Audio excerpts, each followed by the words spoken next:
Resuming debate, the honourable member for Bruce-Grey-Owen Sound. Thank you, Madam Speaker. As always, it's an honour to rise here in this House, not only on behalf of my constituents of Bruce-Grey-Owen Sound, but on an issue of such fundamental importance to all Canadians, that of supporting our Canadian Armed Forces and the need to meet our NATO commitment of 2% of our GDP. I plan on taking a slightly different tack in my speech than likely many of the previous speeches, Madam Speaker, that we've heard so far today, in order to provide maybe a more wholesome perspective from someone with over 25 years in the Canadian Armed Forces. First off, though, I want to thank every single sailor, soldier, aviator, SOF, Special Forces operator that has served, is still serving, and will serve our great country. Madam Speaker, why do we need to invest in this 2%? As it's been clearly laid out in a number of the speeches, the world has changed, but I would argue it's actually been very volatile for a number of years now, at least in my military career and I'd say in my lifetime, and it's going to continue to be that volatile and ever-changing situation. Right now we're facing the absolutely existential threat of Russia to Ukraine and to our NATO allies, but China, terrorism are all things that continue to be on the forefront and the frontier that we need to be able to address. As my colleague just prior to me clearly laid out the situation in Ukraine and Russia's immediate threats that they're posing not only to Ukraine but to our NATO allies and just where they're going to go, I'd like to provide some additional context, though, just of how important supporting our Canadian Armed Forces are, and based on how we need to be adaptable, but we need to be resourced to do that. When I first joined, Madam Speaker, one of the first operations I did was the domestic operation here in Canada, being the ice storm in 1998. Again, not something prepared and trained for in a traditional sense, but due to the phenomenal training that our Canadian Armed Forces and our Canadian Army delivers, something that my soldiers were well prepared for. I then got on to my overseas missions that were all NATO lit under the NATO umbrella, with the exception of my final mission in Iraq, but I'll get to that because there was a NATO connection there as well. But about the complete complexity of what you need to do within the Canadian Armed Forces. We're over there keeping the peace, but we're actually monitoring elections. We're working nonstop with international NGOs and supporting other nations on the ground. And including, in some cases, when riots occur, when situations occur, being that support network to be able to get them out of harm's way. 9/11 happened during my second tour in Bosnia, and I believe that fundamentally changed the globe, and as we all can, I'm pretty sure, acknowledge, because it changed the dynamic, the ideas of what we were going to be able to do, and of course then that led to ultimately the coalitions, the coalition of the willing to engage into Afghanistan, which then morphed into a NATO mission. I was there in combat in 2007, but ultimately it was the training mission that we did in 2012 that I think was of much more importance. Unfortunately, we failed. We didn't fail completely, but I do believe we failed in delivering that, as we see now with the Taliban having now taken over the reins. However, when you look at Ukraine and our training mission that's been ongoing there over the last number of years, I would argue Canada has played a critical role in supporting the Ukraine in that opposition to Russia. Iraq, when I was in Iraq, Madam Speaker, again, although it was a coalition or US-led coalition, I was part of the team that actually stood up the NATO training mission and went and briefed the Canadian general and his team that was leading that NATO training mission into Iraq. My whole point, Madam Speaker, NATO fills this critical role in dealing with the threats from around the globe. And so, Madam Speaker, it's our obligation. We signed up for this at the Wales Summit, and as the Liberal member from Winnipeg clearly stated in his speech, the strength of NATO and our collective ability to stand up and defend our respective sovereignty, and frankly, even to be able to afford a properly resourced military or defense, is by doing it together. Canada made this commitment in 2014, and we need to abide by that international commitments in order to contribute to our part of international peace and security. So what does this 2% mean? Well, it essentially means, as some of the other members have said here in the House, Madam Speaker, it's pretty much doubling our current expenditures. But it's important for everybody to understand just how complicated that's going to be and the impact it will have on our Canadian Armed Forces force structure from both a capabilities and capacity perspective. As much as strong, secure, and engage SSE, the current defense policy, has some strengths, it alone is insufficient to provide the necessary policy top cover. I don't profess to have all the answers, Madam Speaker, but I do know that if our CAF is going to be properly supported and this needed investment is made into our military, that the Canada and the CAF will be much more capable then of responding both domestically and internationally to anything that Canada and NATO requires us to do. As such, Madam Speaker, I push and will push, and I'll explain a little bit more later, about why we need to do a nonpartisan or at least bipartisan foreign policy review that we can agree to that will then drive a future update to our defense review. So how are we going to do this, Madam Speaker? First off, in order to spend this money, in order to properly resource our Canadian Armed Forces and meet this commitment, the military's biggest challenge half the time is not having that predictable, stable funding. If you don't have this programmed and understand it, it's hard to expend the money. There's lots of commentary about where defense spending has lapsed. Part of that challenge with that, whenever it does lapse, Madam Speaker, we're not getting that same amount of bang for our buck going forward. Defense inflation, as much as right now we have normal inflation of approximately 5.7%, in some sectors of the defense industry, defense inflation is 20% in 1 year. So you're buying 10 ships 1 year. Well, if you delay it by 1 year, you're only going to get 8 the next. And again, I'm not professing that this is simple. When you're trying to balance a budget, when you're trying to, make things so that we're not creating future challenges to the next generations, this needs to be done working together.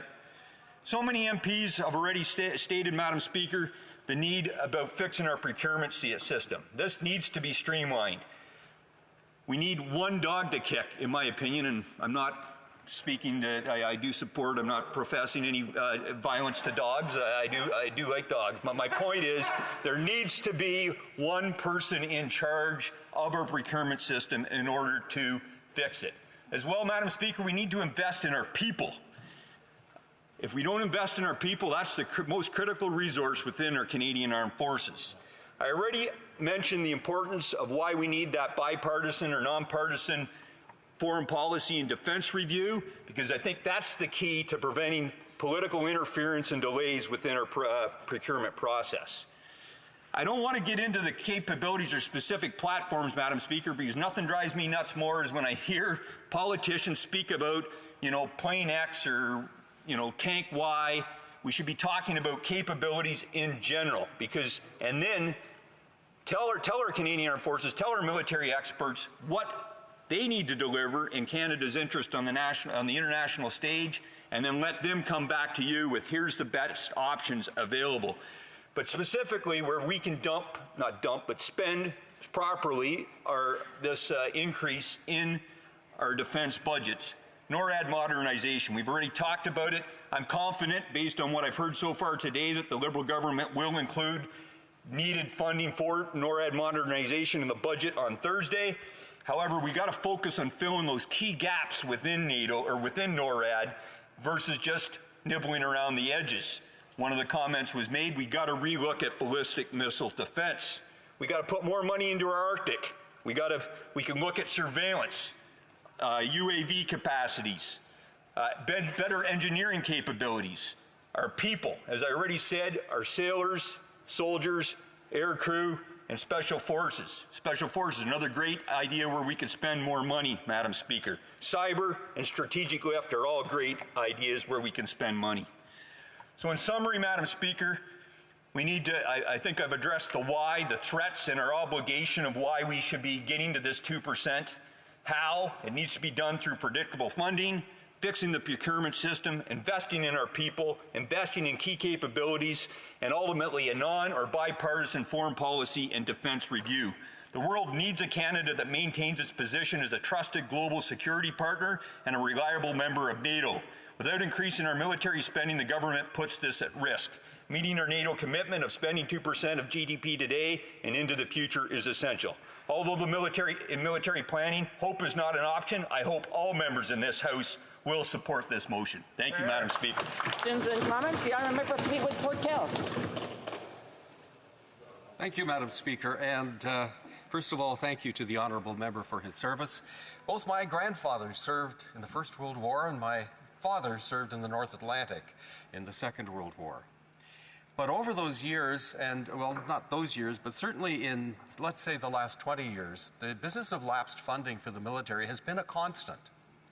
And yeah, you can throw political stuff around, but I'm wondering if, and perhaps maybe the member for Selkirk Interlake Eastman could, also chime in on this, if it's more having the infrastructure in the military to actually, take this lapse funding, most of which is carried forward, and treat it as though it is a consistent revenue source that can be used, properly managed by the military to get the things we need.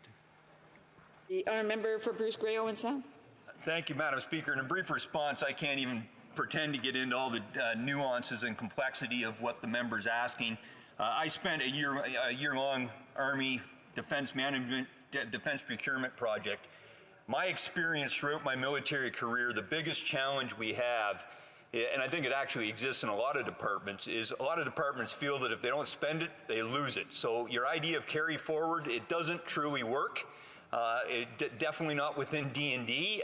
And so the challenge is, and when it comes to these defense procurement projects in particular, because that's where the real challenge is it is the political interference. It's why I believe so much, and I don't mean like on purpose, but it's because we get into this ideas of why this project is, we can look at previous parties on different elections, different campaigns of how they've ran on certain things, but ultimately they need to get out of that. That's why I believe in this nonpartisan or bipartisan defense policy and foreign policy.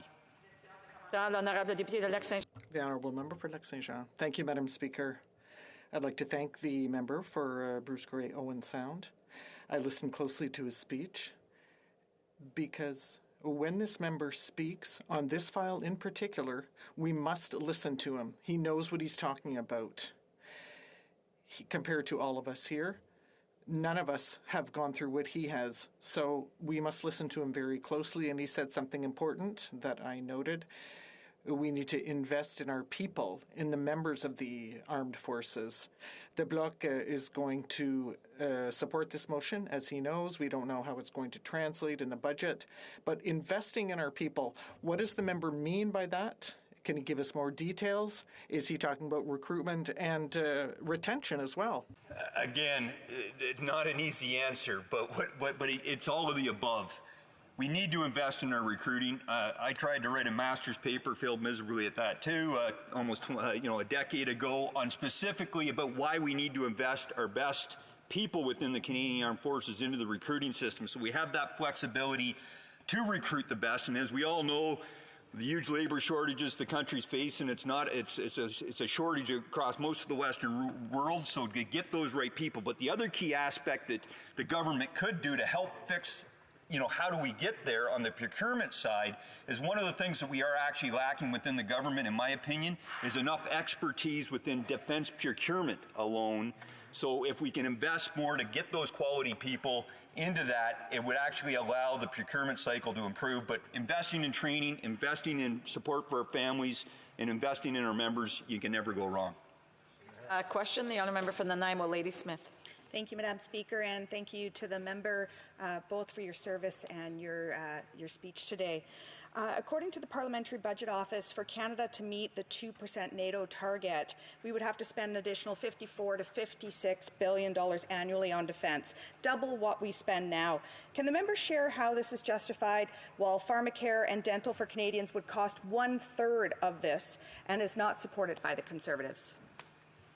The honourable member for Bruce-Grey-Owen Sound, a brief answer, please. Yeah, again, not an easy answer. Look, it's justified, from my opinion, and we're supporting obviously this 2% into our military, is because, as I explained in my speech, Madam Speaker, The world is a volatile space or place, and there's people dying around the globe. And I'm not trying to take away from dental care or pharmacare and stuff in our, in what is primarily provincial jurisdiction. But the point is, national defense is a federal jurisdiction issue, and it's where we should be focused on in this House. Thanks, Madam Speaker. Good.